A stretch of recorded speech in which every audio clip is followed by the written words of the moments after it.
It's me again, Reddit. I am unfortunately using this spot to vent, log, diary this process in my divorce. Recovery of my sense of pride and self-worth. It has been cathartic and emotionally cleansing of a sort. Even the derisive and incredibly unkind people and their comments and conjecture. For that I thank you. My STBXW showed up last evening about 18 hours ago. I had been home for about 20 minutes and had performed my usual decontaminating ritual from my shift yesterday. She knows me so well. No sooner had I put on my comfy sweats and favorite ratty shirt does there come a somewhat frantic knock at my apartment door. I wasn't expecting a visitor, so I kind of thought it might have been a maintenance person. They usually change the furnace. Air handler filters in the third week of the month here, like an idiot, and usually thinking only the best in my fellow humans. I opened the door without looking through the peephole, and there she stood, solemn-faced and almost indignant. I felt many things at once, a bit of fear, some anger, and truthfully some longing. My first thought was that something very bad had happened. Before I could say my prepared statement in regards to her intruding into my life, it is unfortunate that you made the decisions you made and actions you took. However, I choose to not make myself available to you anymore, and all communication should be made through my attorney that you will pay for at her rate.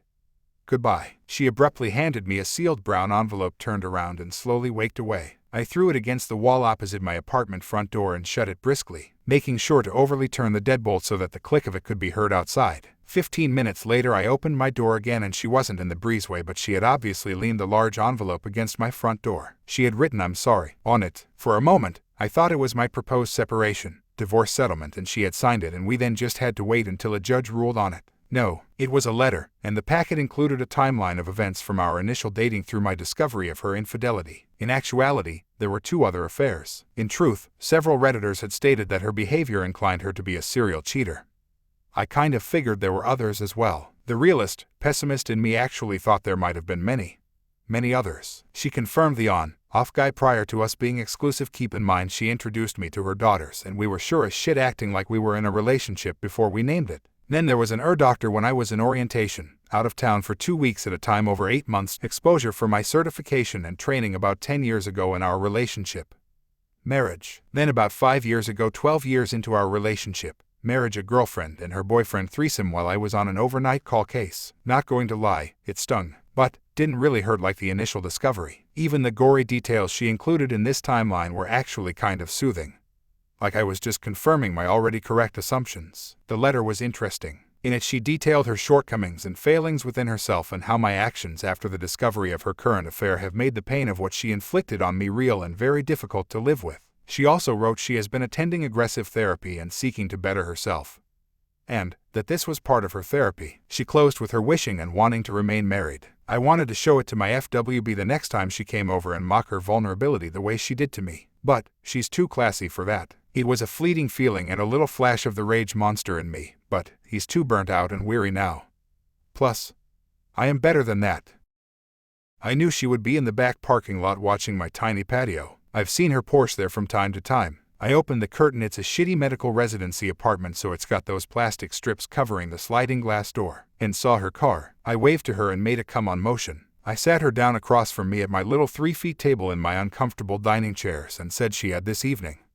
Night. It was about 9 p.m. at that point to get out whatever she had felt she needed to say. I made sure to reinforce boundaries and reiterate the fact that there was absolutely nothing she could say that would undo the divorce and my moving on from our marriage. She was definitely taken aback, but after an awkward minute she began by apologizing for her decisions and mistakes. As much as I wanted to jump down her throat about mistakes, inadvertently cutting someone off in traffic is a mistake. Choosing to betray someone, that's a willful decision of moral failing. She basically poured her heart out for a solid 90 minutes. She included her poor reasons and rationale as well as her fears and insecurities. Basically her why and how she justified it all. Some of it was rehearsed and some of it was pretty heartfelt. I thanked her and told her that it was late and she should leave. She began crying, not sobbing, but tears were streaming. A few months ago I would have mocked her and said hurtful things, but I again thanked her for her honesty and told her how I wished she would have been this open with me 2 years ago. I too began crying, not sobbing, just a few drops. She made that super awkward shuffle step, slide to hug me, but I kind of turned sideways for a more friendly pat on the back and a there. I knew that as soon as I had said it, it crushed her. She began ugly crying. I guided her onto my couch and told her to take a minute and collect herself, while I got a box of tissues. I didn't want her driving in Houston traffic on a Saturday night hysterical. I guess me saying that made it worse, and before I knew it, she was having a full-on hyperventilation panic attack. Legit. Her hands, fingers were cramping. Her pupils were the size of dinner plates. She was terrified. I offered to take her to the hospital and she adamantly refused. She took a medicine bottle from her small purse and asked for a glass of water. She had been prescribed Xanax. She took 2 milligrams and asked if it would be okay if she waited until things got better. I said sure. I did promise her that she had the evening to get it out of her system. I told her to take her shoes off and gave her a blanket to lay down on the couch. I cleaned up my kitchen and made a grocery list for tomorrow. I only like going to the grocery store early in the morning, especially HEB on a Sunday. By then it was about midnight and she was lightly snoring. I stood there watching her for a few minutes, then turned off the living room light and left the hallway light on as a night light so she could make it to the bathroom. Left a note to please lock the bottom handle lock on her way out and be safe. I had laid down with a contented sense of peace, almost gentleness in my mind.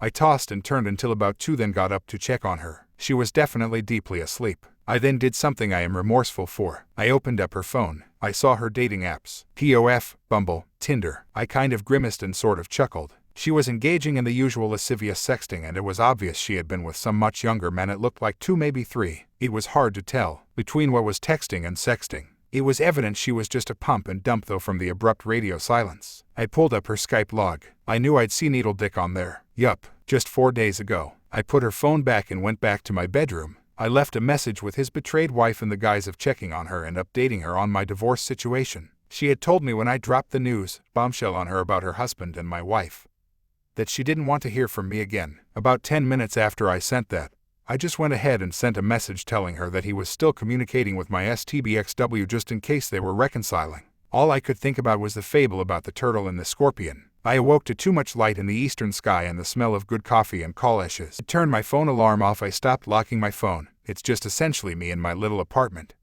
life and gone to the grocery store and then gotten breakfast. I was not pleased. I guess she had packed an overnight bag just in case, and had fresh clothes as well. She was waiting for me in my little kitchen and tried to kiss me to tell me good morning and how she was such a lucky woman to have such a loving, kind man in her life. I threw the call-eshes in the trash, which is a sin. They were my favorite, honey poppy seed, and told her in a clenched jaw with a menacing growl to get out now. I realized I was angry at her hypocrisy that I really shouldn't have known about. Again, it's my fault for looking on her phone, but there was a microscopic part of me that wanted to believe she truly had overcome something within herself and that I was only going to find Pinterest and Facebook. What that microscopic part of me would have done with that knowledge, I don't know. Of course, I realized what I had done immediately, and at this point she started crying all over again. I know.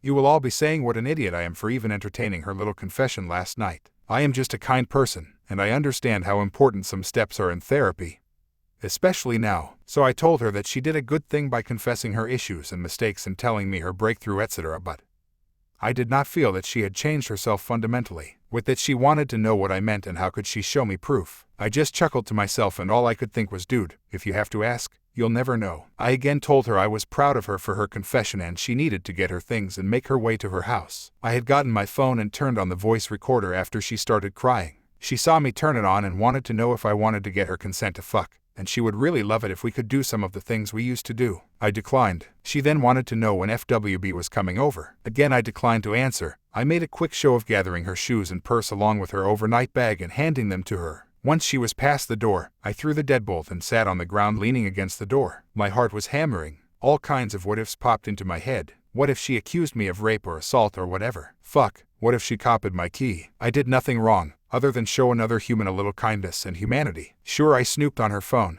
but technically it is still my phone as my name is on the bill. That's in the works to get divided among other brass tacks. I left a message on the apartment manager's non-emergency service and told her that I would like a new lock and key set.